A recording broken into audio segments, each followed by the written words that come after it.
সকলকে আমার আনন্দিত জয়গুরু।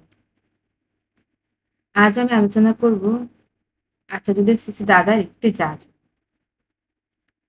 আচার্যদেব দাদা হীরেন পাঞ্জাদারকে জিজ্ঞেস করলেন, হাতের সুতোটা কিসের? শাশুড়ি বেঁধে দিয়েছেন?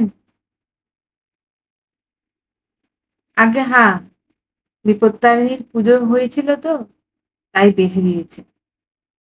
শুনে আচার্যদেব বলছেন, আপনার আর আমার কোথায় তফাৎ জানেন? বিশ্বাসের ক্ষেত্র। আমি শুধু ঠাকুরকেই বিশ্বাস করি, শুধু তাকে নিয়েই চলি।